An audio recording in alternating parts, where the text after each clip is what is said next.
I'm going to talk today about how I have used tarot cards in my birth business, for the business part specifically.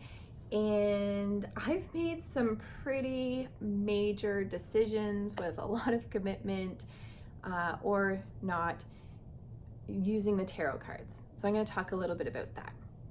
I'm Michelle Stroud, and I'm a holistic reproductive practitioner, which means that I'm a reflexologist, a doula, and an energy healing practitioner. And I'm the owner of By the Moon, and I am the trainer for our holistic reproductive practitioner program. Right now, I'm sitting in By the Moon's Holistic Health Center and School in Belleville, Ontario, Canada. It's a big space. Maybe one day I'll do a video that's a little bit of a tour that shows all of the different treatment rooms and the studio / classroom. This is our favorite office for making videos and stuff because it has comfy couches and lots of windows, and it's bright, lots of natural light. Anyway, I'm going to tell you a little bit of the history of By the Moon in this video, including the manifestation of this space and how tarot cards played a part in that. When I think back, it's actually kind of crazy how much trust I put in the tarot cards. So I'm going to give you a little bit of background. I am also trained as a tarot card reader. I took this amazing course with a really great tarot teacher. She was actually completing a PhD in metaphysics, I think, at the University of Toronto. And this was part of her doctorate, which, like, who knew? That in itself, like, maybe life goals, bucket list, I don't know. But her curriculum was so good, and she's a great teacher. She's really thorough. She taught us with the Rider-Waite tarot deck. Despite all that, as much as I love the tarot, and I'm pretty good at it, she taught me well. I don't offer it professionally, so that's not what this video is about. I don't offer tarot readings to my clients. That's not to say that I haven't pulled a card or a series of cards for clients in the past, but it's not on my list of services.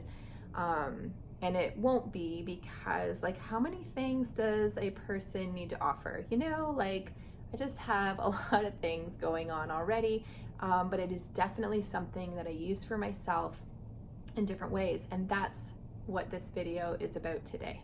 So here's where I'm going to tell you a little bit of a story. So By the Moon, this is not By the Moon's first commercial space. By the Moon had a smaller commercial space that had 2 treatment rooms and a yoga studio that also was a pole dancing studio. Long story, not really actually, but it's just not what this video is about. That was years ago, and then I gave up that space. I left it actually with the other practitioner that I worked with there. Her name's Tracy. She's a shaman. She's still in that space all these years later, which is fantastic. But I left that space. I left pole dancing for fitness because, again, like, I already offer a lot of different things, and fertility, pregnancy, birth, and postpartum work is like my real passion. Pole fitness was great. It was really great for my health, and I met so many amazing people there who actually became like doula clients and all of the rest. But I needed to let go of the overhead so that I could take time to write curriculum for the Holistic Reproductive Training Program, which exists today. That took a lot of time. But so it was maybe, so we've been in here, there are lots of practitioners who work here. We've been in here for just about a year now. I signed the lease February 1st, so we're coming up on that anniversary. Actually, the story is very fitting. So a couple of years before, I actually was feeling called to open a space where multiple practitioners can work for different reasons. Like, if I'm traveling and teaching other holistic reproductive practitioners and spending lots of time with assignments and supporting students, I obviously would have to cut back on the births that I could attend and the clients that I can see, and I had built this really great successful business here. So I really wanted to create a space where other practitioners could learn how to do what I was doing, and when we could continue to grow, as opposed to like shrinking that local part of my business so that the international part could expand. And so I was really inspired and excited, and I actually found a couple of spaces and I went and looked at them.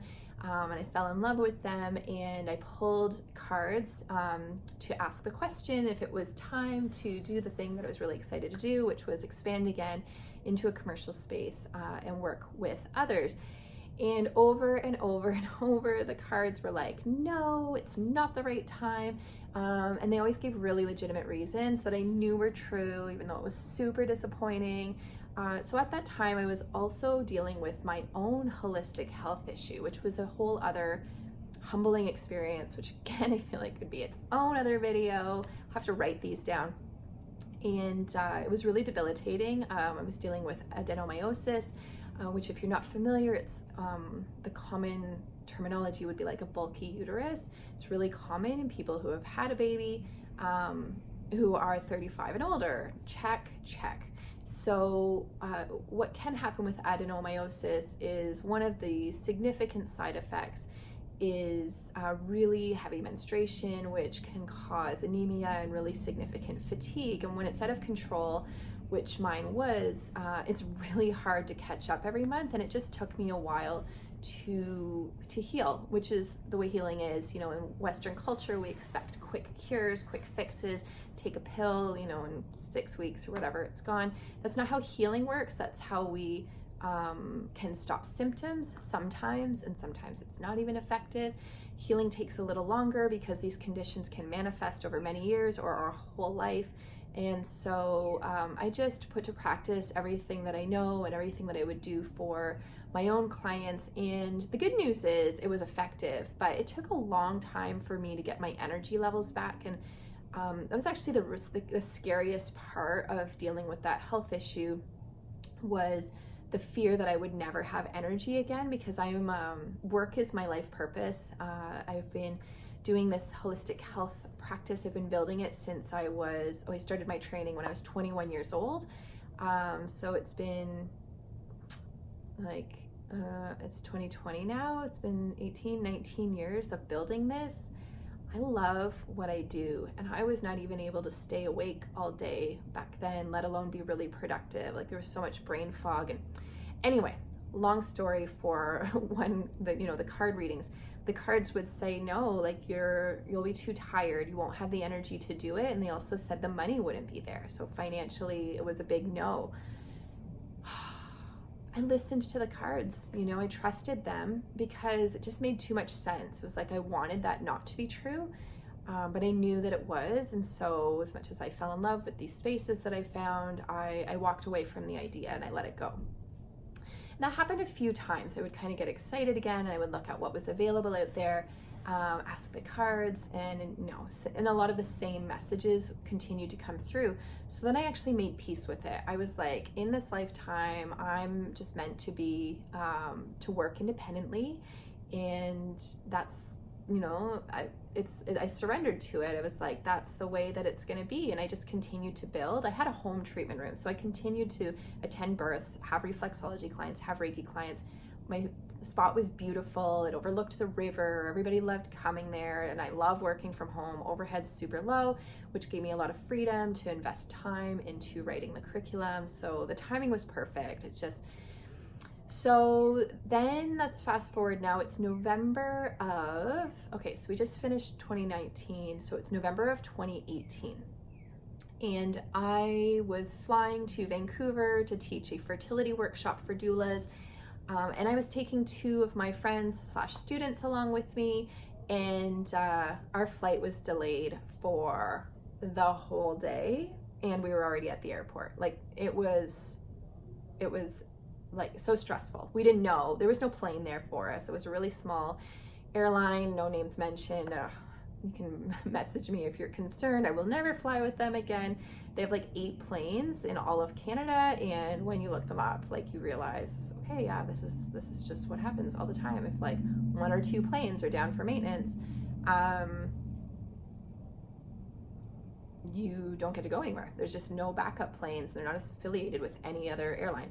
Anyway, so we're sitting at the airport for hours thinking like, maybe the status will change in the next couple of hours. Maybe the status will change in the next couple hours after that, not knowing, like, are we even going to get to Vancouver? Should we cancel our flight, get a refund, and like invest that it was a cheap flight into a really expensive flight with another airline and go. And so I had the tarot cards with me. So we were sitting literally on the floor in the airport on a yoga mat, because we brought yoga mats with us, and flipping cards and asking questions. And we made our decisions that day, even based on the information from the cards. And so we didn't cancel our flight. We didn't book new flights. And before bedtime, we were on a flight with another airline that company put us on.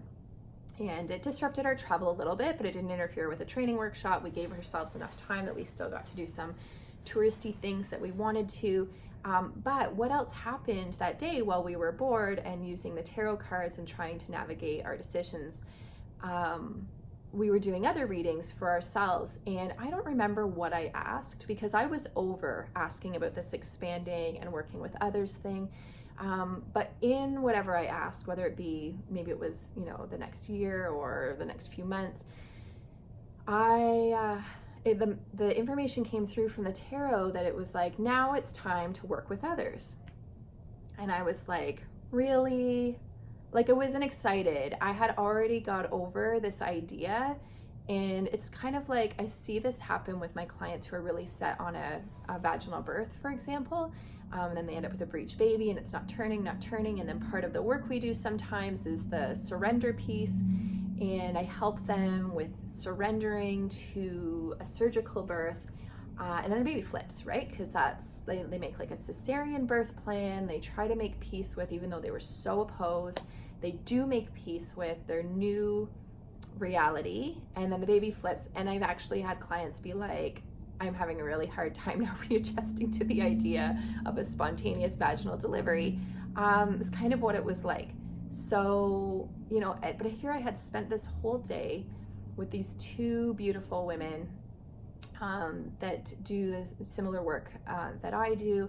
And in a really stressful situation, we just all managed it really well together.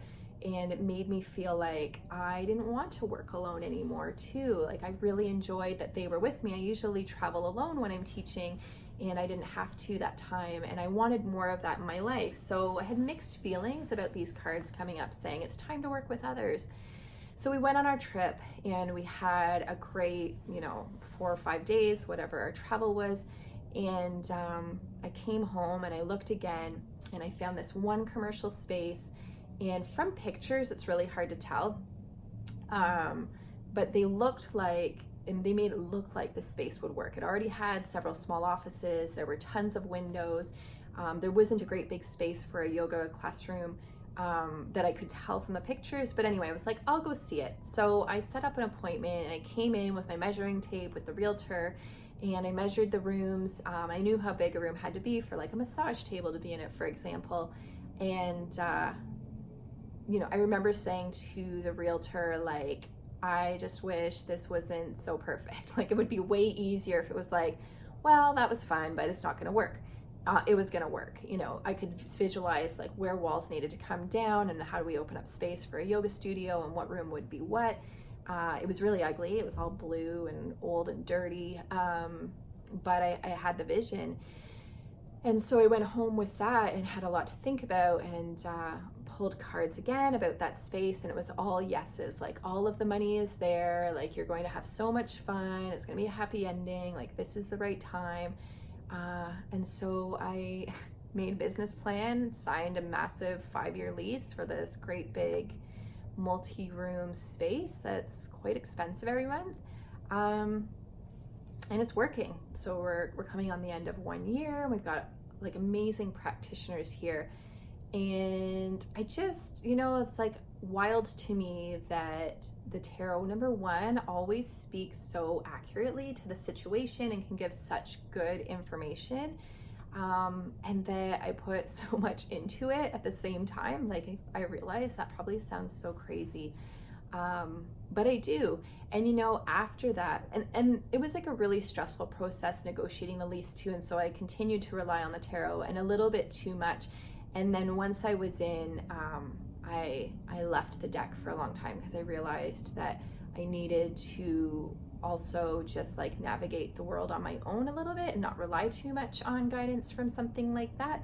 And now I use it for, like, I'll do the beginning of the year, I'll pull cards for myself for like the first 6 months of the year, for example, and see what month to month is going to be. And it's really good at telling me, like, this is a month to not spend too much, or this is a good month to invest in your business, and things like that. Like, it gives information about the ups and the downs. So sometimes it's good news, sometimes it's not great news, but when you get not great news, like, that's just giving you guidance to you know, it's like, okay, well, I was going to do, you know, whatever in February, but it says it's not a good month to spend, so I'll change my plans, right? And then there's nothing wrong with that, I guess. Maybe it could definitely change outcomes. So that's how I use tarot in my business. And thanks for giving me the opportunity to share this story, because if you're still watching, then you sat through the whole thing, and it's fun for me. In another video, I'll talk about how I use gemstones for my business, because there's a lot of that going on in here. But this was fun. And if you don't know the tarot, then you're not supposed to buy your first deck. It should be given to you, so you have to figure that out. I actually gifted a tarot deck to one of my students once who showed an interest. So if you connect with that, and you can find really great books, and hopefully you can find a course as good as the one I took. She's not offering it anymore, unfortunately, so I feel like the timing was just perfect for me, and I'm really grateful to her. So thanks a lot for watching. And if you use the tarot in your life and you have any great stories like that, post them in the comments. I'd love to read them. Make sure you check out By the Moon on Instagram as well, because I'm often talking on stories or IGTV there too, and I'd love to connect with you.